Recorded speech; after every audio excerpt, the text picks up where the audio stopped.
Sabi ng ma'am, hindi daw normal yung ganyan. Pindutin mo nga yung likod. Gumagalaw siya. Baka matipas yung likod niya. Kaya siguro may sakit siya.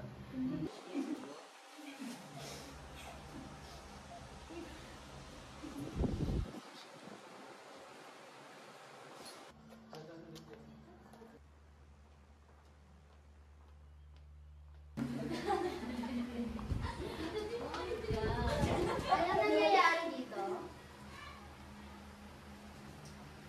Okay, class, you need to talk. Napapansin ko na may hindi magandang nangyayari dito. Sino yung pwedeng magpaliwanag? Christina, gusto mo bang ibahagi ang iyong nararamdaman?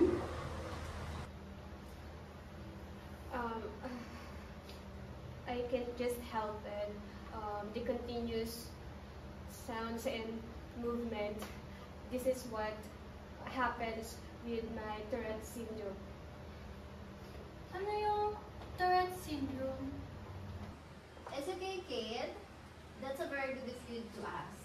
Well, Tourette syndrome, or TS, is a medical condition that it has a certain movement or sound uncontrollably. Christina isn't making it happen on purpose, it's just the way of she's thinking. Sorry po, ma'am. Hindi po namin alam.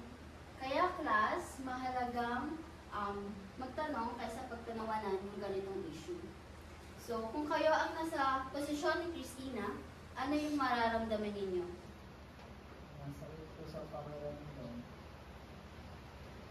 It's so hard for having this Tourette syndrome without people making fun of me.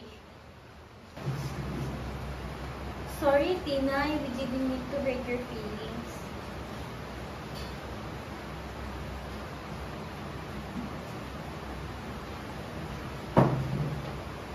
Thank you, Lay. That's a very good step to apologize.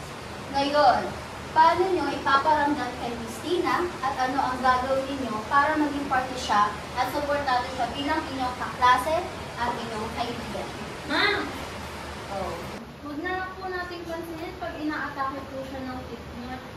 Sorry, Tinay. Kaya kayo kapag nakita ko kayong binubuli niyo si Tinay, yari kayo sa akin. Good concept. Remember, everybody has something different about them. Christina Tourette syndrome doesn't make her any less significant or capable. Christina, sorry Sana patawad mo kami. Promise, magiging mabuti na kami sa'yo. Maraming salamat, Kate! Tina, may idea ka ba? Let's begin with the introduction. Gusto ko yun. Sulat ko na yan, ha? Ang galing.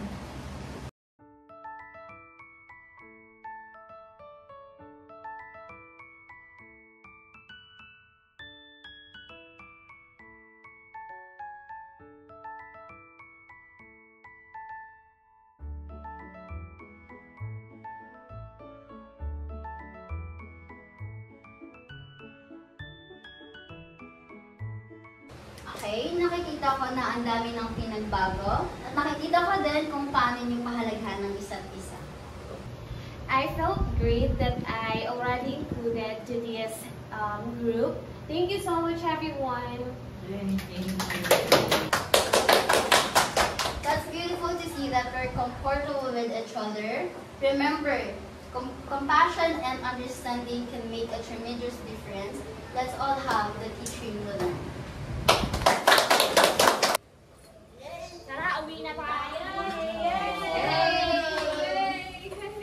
Bye-bye! Bye-bye, Tina! It sometimes takes a little while for people to understand.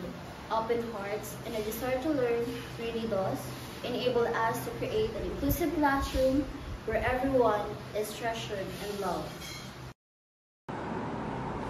Nakakatuwang isipin, sa bawat sulok ng isang silid ay may mga guro pa rin nandyan, handang tumulong at gumabay sa mga estudyanteng nahihirapan na makipagsalimuha at ipakita ang kanilang kakayanan Marahil mahirap man ang pagiging isang guro, ngunit tungkulin na talaga natin ang maglingkod at gabayan ng ating mga estudyante. Kaya, as a future educator, let us embrace and empower acceptance, equality, and inclusivity, and the connection between our students. Yan lamang lagi natin tatandaan na may kanya-kanya silang kakayanan at hayaan natin silang ipakita at tulungan natin silang maging isang normal na estudyante. Acknowledge the fears of others.